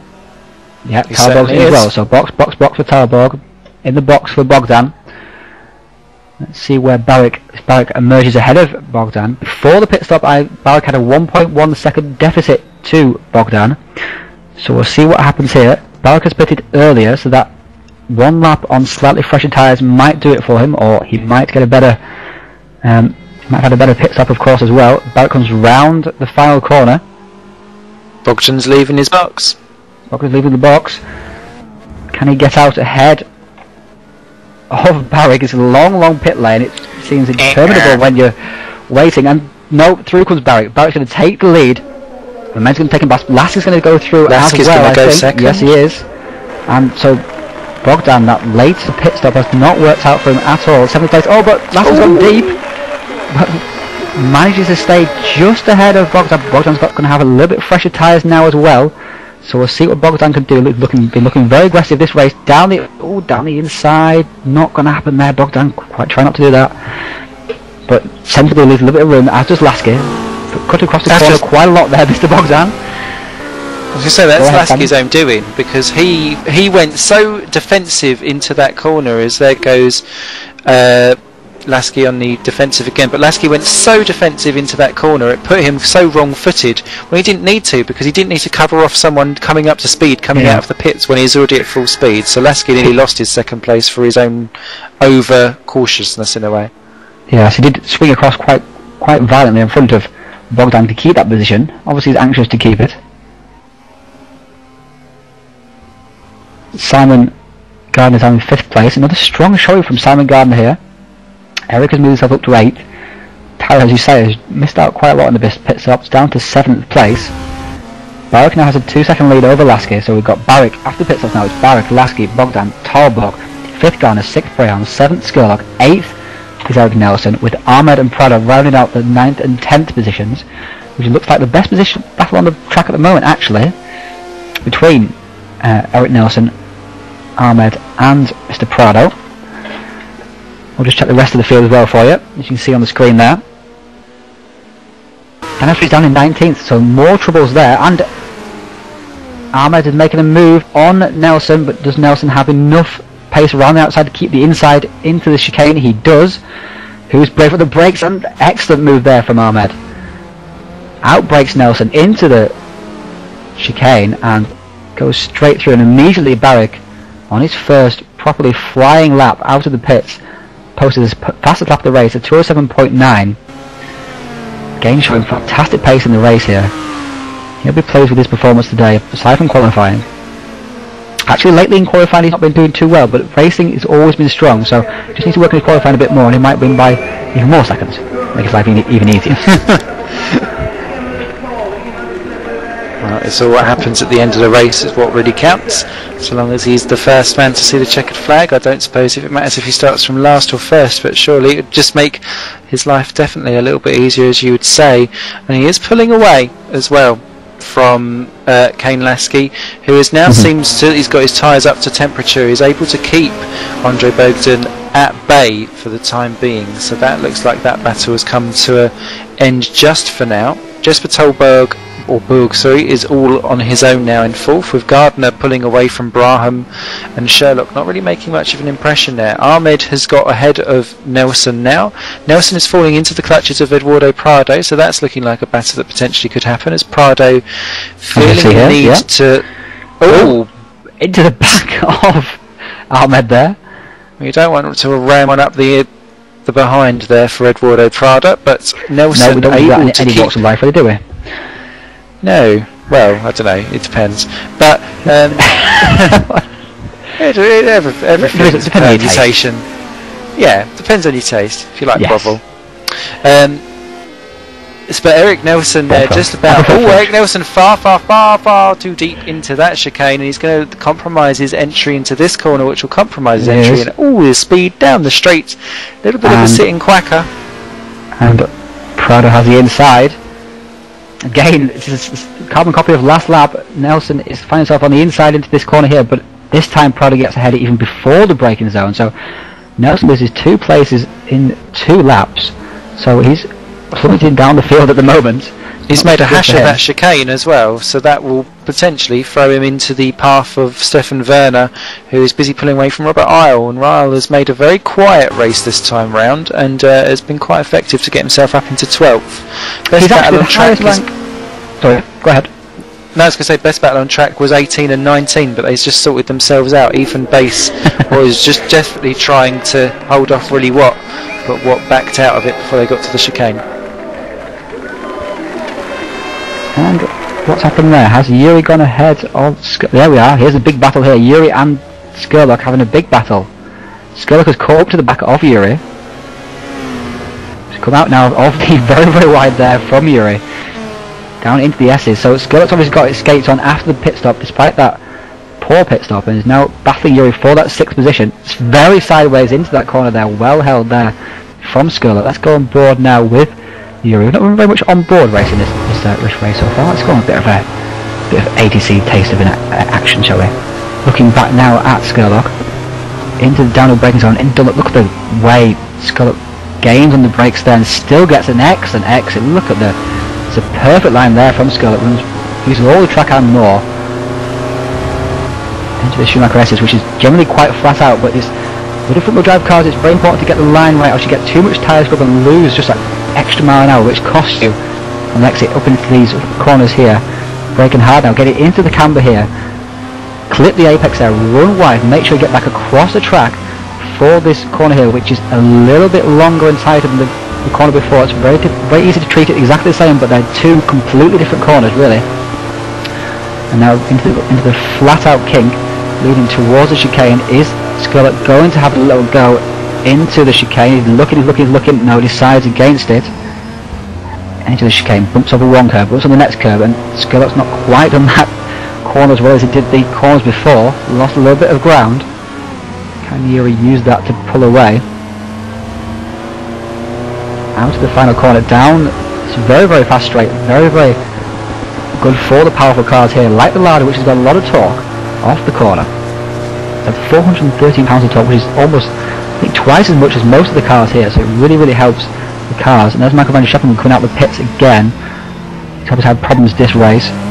And Skurlock is looking much better under the braking zones, isn't he, Simon, than Graham? Definitely, he seems to have much more confidence in the car. Brian, of course, we saw go off earlier in the race down at Dunlop hairpin and dropped down to 10th. He's made a good recovery back up to 6th, but Tyler's definitely had much more oomph, much more of a woof or a ruff behind him. In a way, if we were to give him an animal noise, whereas that's wrong way to do that. He's off. That's not the way to do it. Off goes Yuri Braham into the gravel trap. Flicks one way, flicks the other way. Obviously got too wide, pushing too hard. Skurlock's pressure obviously paid off. So now, what place is he down to? 9th place now. Braham behind Eduardo Prado, who's actually been lapping very quickly. Look at the gap that Eduardo has pulled out on Eric Nelson behind, because Yuri has pulled out behind Eduardo, and then there's Nelson behind Yuri. So Eduardo's obviously been driving well in the second half of this race. It's a shame about his spins in the first 2 races early on, as we might have had very different results. But Skurlock his pressure paid off big time even, not much time. Mid sound Asian. Hang time. And through comes Verna, goes very, very wide. Look at the background there. Very, very wide. Trying to take a position off Nelson, but Nelson just lets him go through and then takes position on the exit. Obviously a very ambitious move there from Verna. Barrick did not pull away as much as he was in the first race. Just a 2.9 second lead. After a 2.2 second lead he had once Lasky got past Bogdan. And once Lasky managed to shake off the attentions of Bogdan. It looks like as well that Tarborg is gaining on Bogdan for third position, but maybe he's run out of laps to do so. This is the final lap now that Keith Barrick is on. And what's the best pattern track we can go through? Going to the final lap, we've got Barrick, Lasky, Bogdan, Tarborg, Gardner, Skurlock, Ahmed, Prado, Braham and Nelson. Nelson with Verna all over the back of him still, all race, and both races they seem to be locked together in battle. Simon, any last thoughts? It's been a privilege to watch and take part in this, and I think this is going to be great. Of course, the real season takes place from December 3rd, and this will be broadcast live on courtesy of MultiBC through the racedepartment.com website. So make sure you all tune in, have your snacks and your beers, and kick back and enjoy. And of course, it will be available to download also after the race. So if 4 in the morning is a bit unsociable for you, it's even unsociable for me, and I'm talking. And I'm really quite tired now, to be fair, so if my words are coming out quite unclear, then I apologise. But it's getting to that towards that time of night when you just want to be in bed. But it is available if you're in the Europe time zone and you aren't one of these nutters who drives with the American Touring Car Championship, such as Mr. Talborg or Mr. Gardner up at 4 in the morning playing, then you can download this from the MultiPC website. So look out for that. And if you enjoy all the ATCC action over again. Just not alone. You'd rather be in bed but not alone? Oh, are you alone, Simon? Unfortunately, although Keith Barrick won't be alone for very much longer as he comes around the last corners to take what has been an absolutely stonking double, if I may say so. Yeah, absolutely dominant. Barrick comes round the final corner now then, down the final straight. His double win prediction has been completely fulfilled despite his poor qualifying. That's a double win there for Keith Barrick, a fantastic result. Second is Kane Lasky, a stronger run in the second race from Kane. Third, Andrei Bogdan, who's made the most of his good starting position to take that third place, really taking advantage of his opportunities. Very good performance there from Bogdan. Tarborg 4. Disappointing after drop, but a decent drive after dropping out in 9th early on. Gardner in 5th, a great drive there. Skurlock in 6th, Ahmed 7th. Prado, a good recovery drive to 8th, but was still be disappointed with his night's work. And there's Yuri Braham coming down 9th, Nelson 10th, holding off Werner again for 11th. That's the same as in the first race, wasn't it? Isles in 12th, Tuma 13th, Peterson 14th, Paul Wood in 15th. Leonardo Tuma not talked about too much during this race. He's obviously kept under the radar, managed to keep himself out of trouble, away from all the shenanigans going on a bit further down the field. As he comes across the line, 16th. A poor result then there for him, really, after a promising opening lap where he took the lead after starting 3rd place. Wood 17th, Gardner 18th, Bass in 19th, Willie Watt in 20th. Michael Carter brings it home in 21st without a front bumper, so he did very well there, not to just even finish a race, I suppose, and keep on the lead lap even. Look at that. Very, very close racing from everyone here at the ATCC. We should have a few of the drivers coming along for a press conference, if you want to stick around for that, Mr. Simon Smith.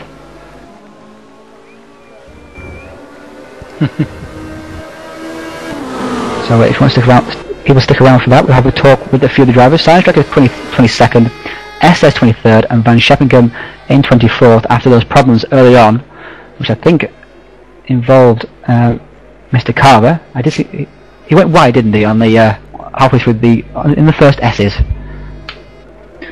which obviously caused quite a bit of carnage in behind. So Barrick takes the win, a double win, absolutely dominant. And we'll just wait for the overall results to appear for us.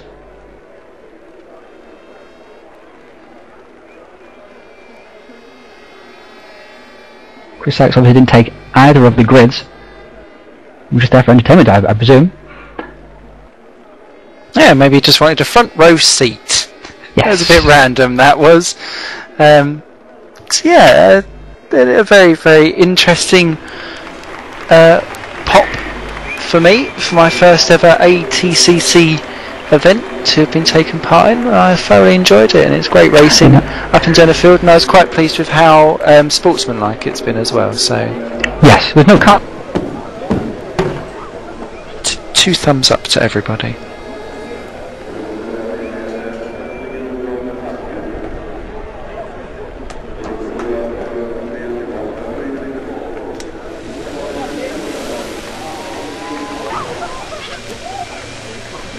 With Greyhound 5th, Scullock 6th, Garner 7th and Asbury in 8th position.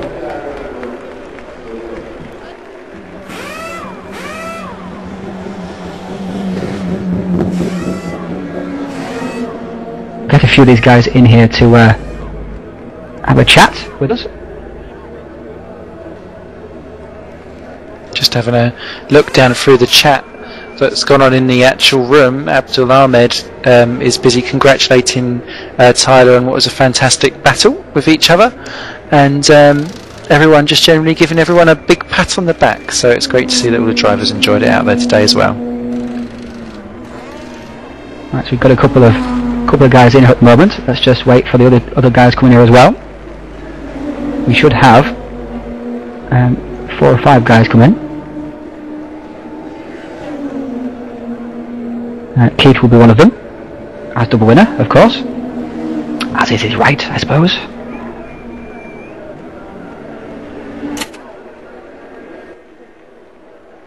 So there we have the first ATCC pre-season event. I hope you enjoyed viewing it with us. Here are the skins. This is the general default skin for the ATCC, created by Mr. Marcel van der Aar. Done a very, very good job with these particular skins. Worked very hard. And now we have a couple of guys here. We'll get a bit of talk going here. Keith, first of all. Yes. Evening to you. How you doing, predicted Ryan? before the race that you would have a double win, and I believe you are the Prophet Muhammad, because that came completely true. It was just all the work preparing for this, getting this ready for everybody, and I was just motivated. It was unbelievable driving from you, Keith. I mean, the domination, taking advantage of every single opportunity it came to you to take a position. You just basically trounced the whole field. That's the way I would put it, to be fair. You had the advantage all day. I mean, the qualifying performance wasn't great. I mean, Kane put in a fantastic lap for his Super Pole, but obviously it showed that the 4th place was not a disadvantage to you. Well, Kane, the lap he pulled off was incredible. I mean, I knew that I had good pace here, but I had kind of figured that once you get into race form, basically everything changes. Just the whole dynamic of where you're putting the car on the track changes, and the car reacts totally different. So it's a completely different strategy once you get into race mode and you're surrounded by other cars. But you know, qualifying can go good, really good, or it can go really bad. It's just you got to take advantage of the opportunities that you get once the race comes around, without putting someone else off. Indeed. So, Kay, moving on to you. An excellent second place in the second race. Yeah, it was good, consistent finishes for me today. Mm-hmm. Basically, what happened in the race 1 rolling start? I mean, you went and you got a great jump, but you just seemed to slow down, just give it all back, and allow everyone to go back through and drop to 4th place. What happened there?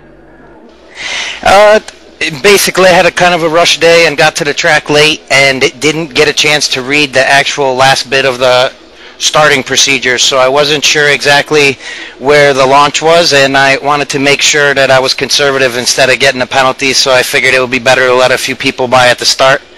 And unfortunately, I really wasn't able to battle back up and get on the podium.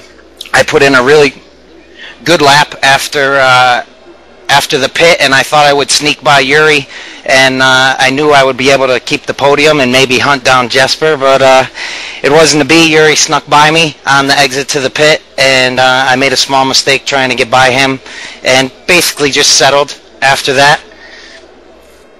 We saw you in the Peugeot day as well. Why did you decide to go for that instead of, I mean, you've run the BMW quite a bit before. Why did you decide to go for the Peugeot over the BMW this time around?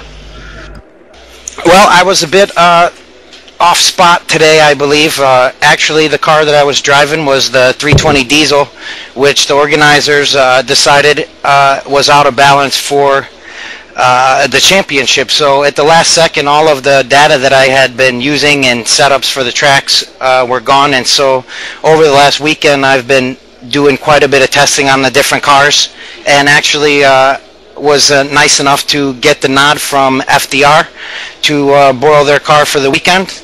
And I've really just been trying to find the car that's going to work for me for the championship, that's going to work with my strengths as a driver. And so this weekend I spun a lot of laps in different cars, and finally when I jumped in the Peugeot at the end, I probably wasn't as spot on due to driving so many different vehicles, but I drove the Peugeot tonight because it's an easy car to drive and not make too many mistakes, and this is a track that eats people, and so my whole game plan tonight was just to be consistent and not to push the car and take whatever I can get and take that information into the championship for me. Good.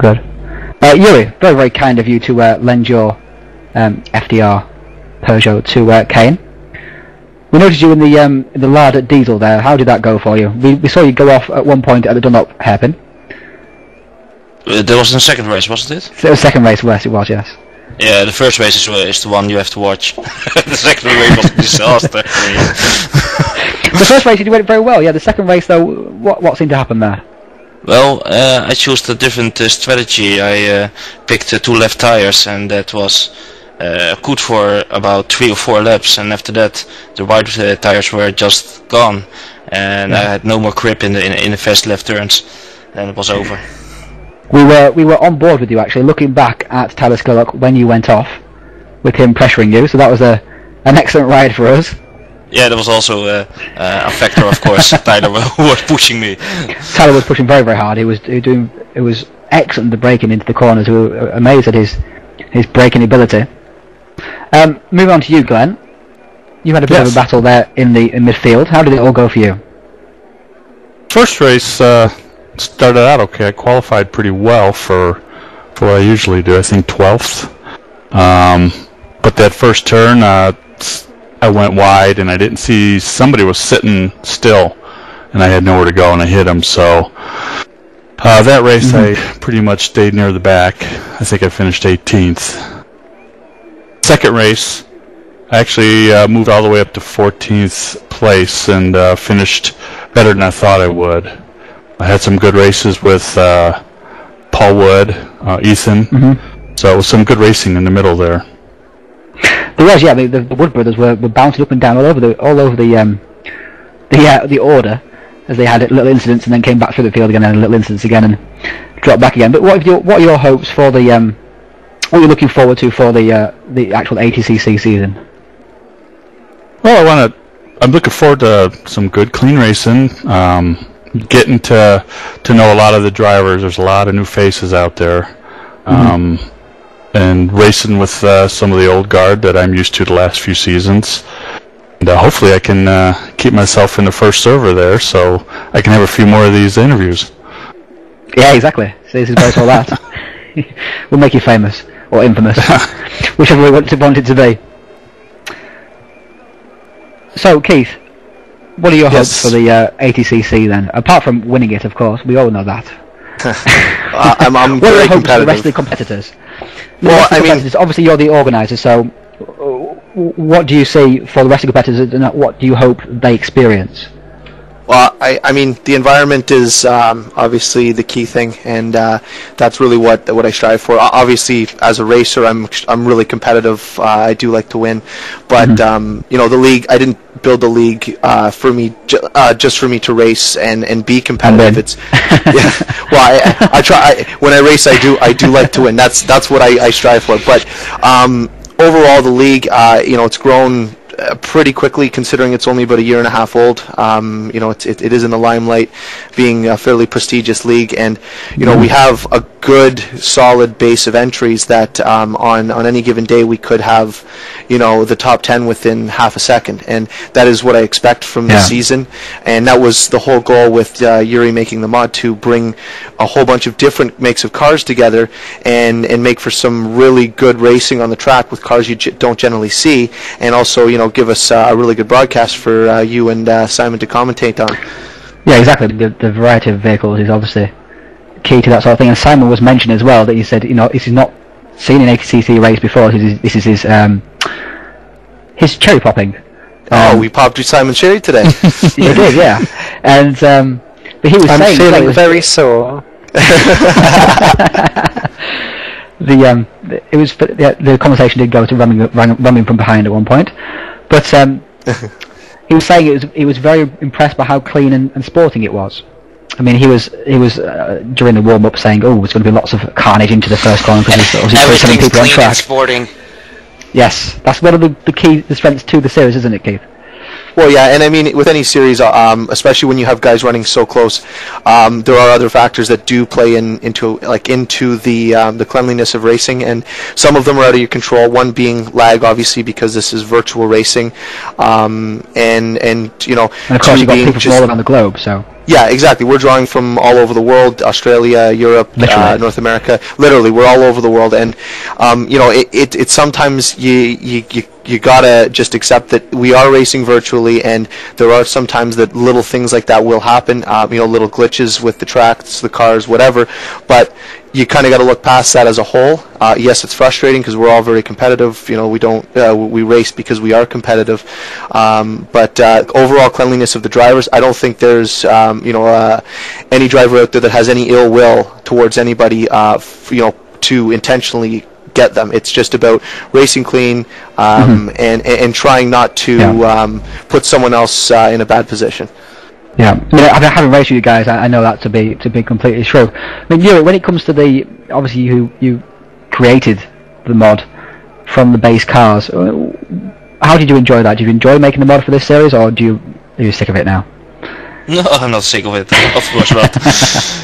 I'm glad that we have reached a version that we can use for the season, and the whole idea behind the mod is that we get a more spread field. Car choice is more strategy at the moment, because last season we had only Hondas in the top, and sometimes a last Chevy, so this really turns around. But yeah, you definitely achieved it. In first place, obviously there was a Volvo, and then there's a Peugeot, and a Honda, and then BMW's behind that, and Seats, and it was really nice to see. And the Lada, obviously, with you. Yeah, indeed, the Lada. We expected that. And the Toledo as well, obviously, with Skurlock, which is one of my favourite cars, to be fair, the Toledo. So I was pleased to see it up there as well. Yeah. Well, thank you very much, gentlemen.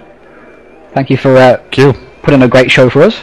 No, thank you, Ryan, for putting on a good show. You and Simon, we really definitely I can probably speak on behalf of all the drivers. Thank you very much for putting your time into it and helping us out and putting on. You're the one that's putting on a good show for us publicly. So thank you very much, guys. I just talk a load of waffle. Thanks, Ryan. Thanks, Simon. Have a great night, guys. Okay, guys. Thank you for the spectacle. Thank you very much. And it's 4 in the morning here, so I'm going to we'll go to bed now, I think. So thanks everybody else for watching as well, and we'll see you at the first round of the ATCC, which is on December the 3rd at Road America. So note that in your diary. December the 3rd at Road America for the first round of the ATCC. Qualifying will be taking place. Pre-qualifying will be taking place over the next week, from Monday until Sunday at Watkins Glen. So make sure you follow all that at racedepartment.com. Just scroll down to the American Touring Car Championship, and you can keep abreast of all the news. And we'll catch you then. See you later, guys. Thanks. Bye.